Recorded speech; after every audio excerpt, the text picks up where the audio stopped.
regardless of whether you sell an intellectual good or a physical good, if somebody else is on top of your head, over disproportionately using your mental abilities, then things are going to start to fall apart. So when people become manipulative or incompetent or kind of entangling, that's the word I was looking for. When people start to entangle your space, you got to go. Yeah, it's like this, like that, this and that. It's like this and like this and that, and it's like this and like that, this and that. It's like this and like that, this and that. I'll take a small piece of some of that funky stuff, that funky stuff, oh, that funky stuff.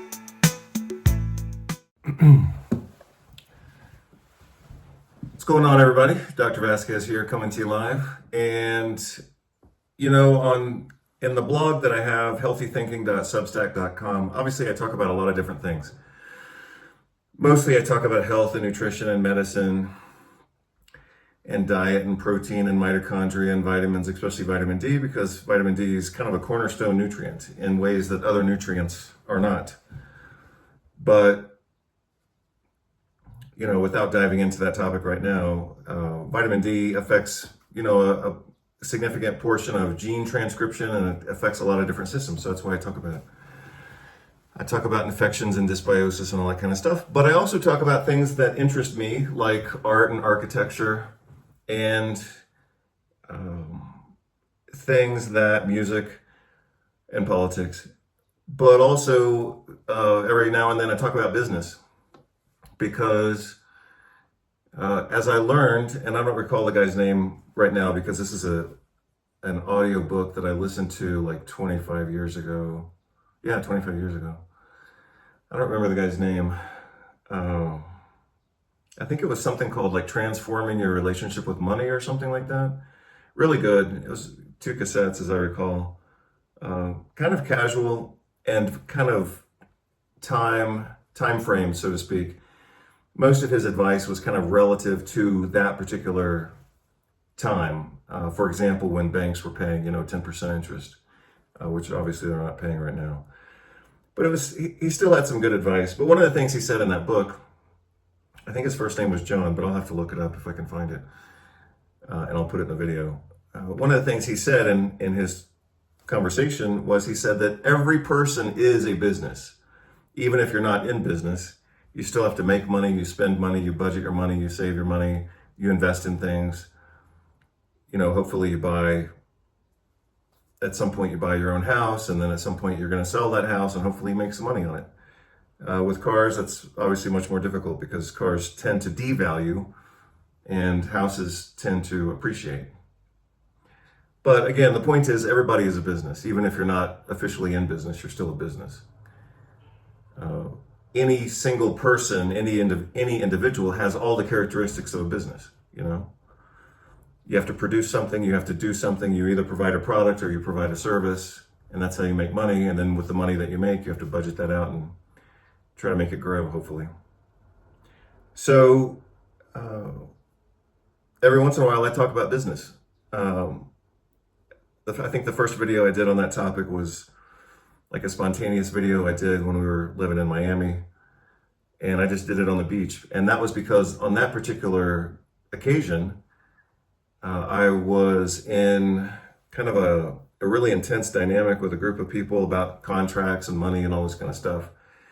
And a person who I have known and trusted for decades tried to screw me out of what could have been big money. And so I was probably kind of upset and pissed and bothered by that, of course. And so that's why I did that video. It's on the website. I'll show it to you, and I'll put it in the bottom of the same page here. But around that time, that was kind of a quantum leap for me, because I realized I had to get more serious about money and contracts and all this kind of stuff. So that was in 2022. And in 2022, now that I recall it, earlier that year, before we had left Spain, I signed another contract with an attorney, and he had done 2 or 3 jobs for me, and this was the 4th job. The first job he did well, and it was pretty easy. This is about like intellectual property rights. The first job he did, it was successful, and then I gave him 2 more jobs, and one was successful and the other one wasn't. Not necessarily his fault. You know, one of them was a little bit flexible, and I said, well, let's just go for it and see what happens. And I think we went for it, and it didn't work out, and that was okay. It didn't really matter that much. And I guess because he had succeeded on 2 of the 3 jobs, and the third one was kind of flexible, I gave him a 4th job to do, and he has done nothing but fuck this job up for 3 years. And unfortunately, and I haven't gone back and looked at the contract, but I am aware that the contract stated that as long as he continues, basically it's more or less this, as long as he continues to work on the project, I have to keep paying for it. But what has become very clear over the past now 3 years, because like I said, we started this in early 2022, and now we're in the middle of 2025. So we're a solid 3 years into this. And he has fucked up this project to the point, honestly, to the point where I've started to wonder if he's like had a stroke or if he's brain damaged or what the fuck is going on. I don't know. So he sent me an email within the past 48 hours. And so my new rule on emails is I have to reply within 48 hours. So we're about to read that email. And the reason I'm doing this is obviously because I need to do it. And, you know, I set kind of a new rule for myself that I have to reply to emails. Important emails, I have to reply within 48 hours. Because sometimes I put them off, and then days turn into weeks, and weeks turn into months, and then I go traveling, and then I'm busy, and then we have internet or we don't have internet, and it just doesn't get done. So my new rule is 48 hours. So like I said, this email I think came to me on Friday, and I haven't looked at it. He has sent me 3 emails that I haven't read. And so I'm going to read those right now and reply to him. And the reason I'm doing this in video format, assuming that this has any value whatsoever, and that I even, make it public. The reason I'm doing this, it's not for theater, because anybody who knows me knows I either don't do theater, or I certainly try to keep it to a minimum. But I guess maybe everybody does a little bit of theater or whatever. But I don't really care about.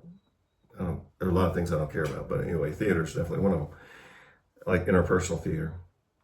But the reason I'm doing this is because, a lot of people, a lot of us, probably all of us, I guess, at some point, we get the idea of starting businesses and doing this and that and making money or not making money.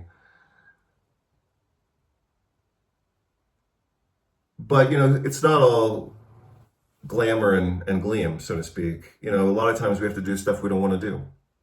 And I've had a little bit of, I've kind of noticed about myself with this particular guy. I don't know why. I guess it's because I trusted him. And then I found out through his actions that he wasn't so trustworthy.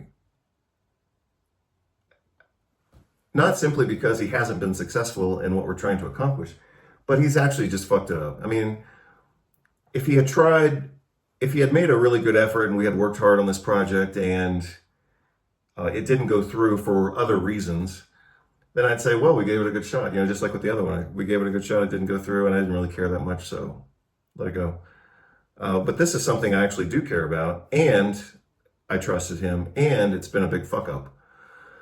So I'm kind of at the point now where I have to call that fuck up out for what it is, And as I said before, the contract originally stated that as long as he worked on the project, he continues to get paid for that project. But see, you'll also notice if you looked at some of my earlier videos about signing contracts, is I would never sign a contract like that right now. So that's what, again, going back to kind of the learned helplessness that I referred to earlier, I have to get myself out of this mentality that got me into this problem to begin with.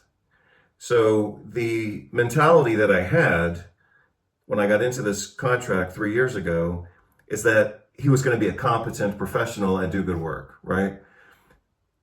We all assume that when we hire anybody. If you hire a plumber or a carpenter or an auto mechanic, you sign whatever contract they ask you to sign, but the assumption is they're going to do competent work. And like I said in some of the videos that I did over the last 6 months or whatever on signing contracts, my new rule is never sign a contract the way that it is. You can find something in that contract that's written to your disadvantage, and it needs to be to your advantage. You're the one paying the money, and you're the one signing the contract, and you're the one handing over your, in this case, intellectual property. So I would never sign a contract like this anymore. But again, this was 2022. My mom was dying of cancer. We were still living in Spain. My dad was dying too at that time. So, the situation was I was trusting, I was distracted. We had all at that point, been traumatized by 2 nonstop years of pandemic bullshit. So that's what got me into this situation with this guy. Mostly the fact that I trusted him to be a competent professional. And like I said, little by little, he just started flaking out but charging me for his fuck ups. So he would fuck it up and say, oh, well, we tried and it didn't work, so you have to pay again. And so now I'm at the point where I hadn't really thought of it that way. But now I'm at the point where I don't want to, I may through obligation have to pay him one more time, but that's it. And the way that it occurred to me, I guess last night or this morning, is to think of it as a severance payment. It's like, here's your money, fuck off. We're not doing this anymore, but at least I'm free. So again, I want to go back to one more idea and then I'll get into this. The reason that I think that for me this has any importance is, again, the idea that a lot of us go into business, but we don't really know the intimate details of what that's like. You think you're going to meet people and, oh, you want to do this job and I want to pay you for this job and everything's going to be great. Fuck no. Like I said, a lot of times when we as clients sign professional contracts with other people, they say, here, I'll do your work, but you got to sign my contract. Well, if anybody should be writing a contract, it should be me. I'm the one paying. So, think about it. The way that a lot of attorneys work is they say, sure, you will engage with this contract, but fuck, it's written by them for their advantage. And that's where I am with this guy. So, little by little, I just realized this guy's he has become, even though the guy's reasonably well known to the point of almost being famous for whatever he did in the past. But he's not functioning at that level now. I don't know what happened. I assume, based on his phenotype, based on his social phenotype, I presume that he's well injected. And maybe through those injections, he got some brain damage. But he is not performing at the level of a competent professional right now. And this isn't even a complicated job. This is the job that, any attorney should be able to do this job, and he's fucked it up. He's not simply fucked it up, but this was a renewal on a job I had already had done previously and successfully. So, this is a kind of a reinstatement or a renewal of certain intellectual property rights. And my God, I had this taken care of, 12 years ago. So all this guy had to do was renew, the trademark in this case. All he had to do was renew the application, refresh the application, and he just nonstop fucked it up. But he keeps charging me, so that needs to come to an end. At this point, I could work with anybody and start from zero, because working with this guy after 3 years is kind of like starting from zero every time. But again, that's my point. We all get into business thinking it's going to be easy and we're going to work with professionals and this person has a good reputation. But the minute you sign a contract with someone, again, typically engagement contract, you could be fucked, because what's lacking in the contract is typically your side of what you want, or in this case, my side of what I want, which is I need this damn job done. I'll give you 2 chances to do it right, and after that, you suck. But this was a contract that apparently had no limit to it. And again, I wouldn't sign that contract again. But this guy was well connected, well recommended, had some good reviews. And so I did it. And so part of, advancing in life and business is learning, stuff like this, even though you might not want to learn it. And this is a situation of something I didn't want to learn, and now I've learned it. So what have I learned? Don't sign a contract for somebody to do work unless you've qualified the quality of that work. In this case, he sent me the contract. It was just a form contract written obviously by his office to his benefit. And so, yeah, I signed it, assuming this guy was competent, and maybe he was competent at the time, but maybe now he's brain damaged from, microstrokes from having too many injections. I don't know what the hell's going on with him, and I don't even want to know, and I don't care. I mean, I hope he's okay and whatever, just, from one human to another, but I'm not in this, I didn't sign a legal contract with this guy to be his friend. And that's the other thing that I've learned over the last couple of years. In business, there are no friends in business. So, I've had people offer me X and offer me the other thing and talk a bunch of stupid shit. And, a lot of times it's just completely worthless. I had a group contact me a few years ago, and they said, we've got money, we've got hospitals, we're going to start a school, we want you to teach for us.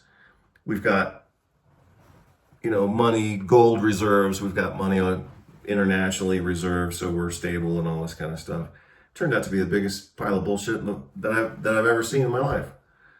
And I've seen some bullshit, but this was like a different level. This was like quantum bullshit. So, little by little, like I said, when I did that spontaneous video in Miami on the beach, you're a lot better off thinking you have your friends. Social friendship is completely different from the idea of a business friendship. And that's an important distinction. I'll just mention this and then I'll get into this email, see how I'm going to reply to this guy.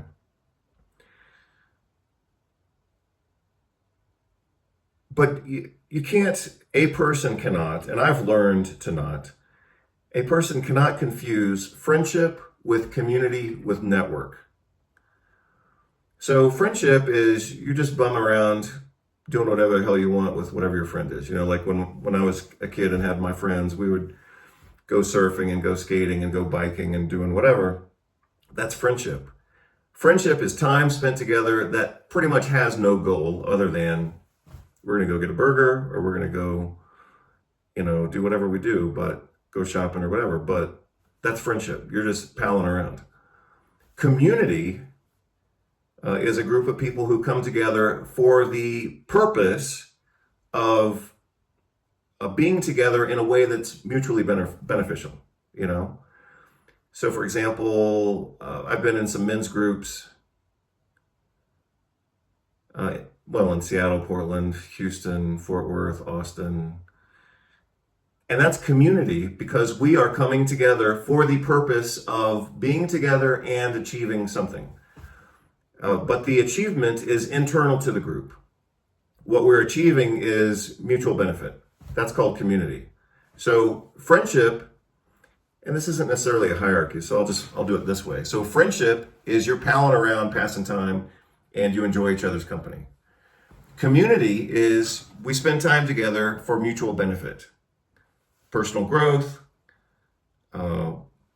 bowling, soccer, baseball, football, whatever. That's community. We're spending time together to mutually enjoy or mutually accomplish something that we enjoy, something within the group. Network is we're coming together to do something outside of us, like a business or a conference. My God, all those stupid functional medicine conferences say that we're a functional medicine community. You're not a fucking community. Community, believe me, because I was staff and faculty in functional medicine organizations for 11 years. They just want your money. And they'll tell you community because most people are lonely and isolated. And so they'll say, oh, we're a functional medicine community, or we're innovative, or we're whatever. They just want your damn money. They want your attendance and they want your money. But they are not coming together. Again, believe me, they're not coming together to be pals or be family. I mean, come on. So again, friendship, we're palling around, goofing around. Maybe we do that for, 6 months or 6 years or 6 decades, but we're palling around. That's friendship.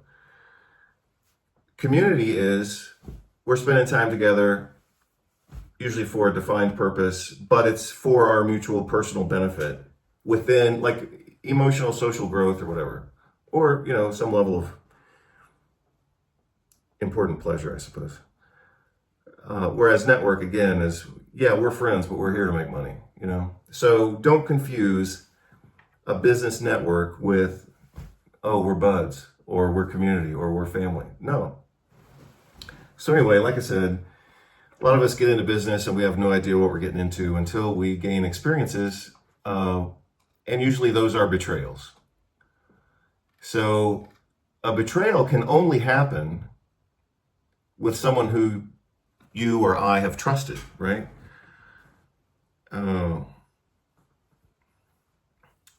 If a guy scratches my car with his keys and takes the paint off and leaves my car ugly, if it's a guy on the street, well, I mean, that's unfortunate, but he's just a bastard, right? But it would hurt a lot more if my best friend did that.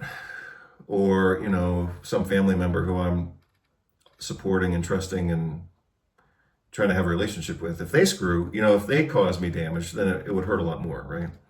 So that's part of what betrayal is.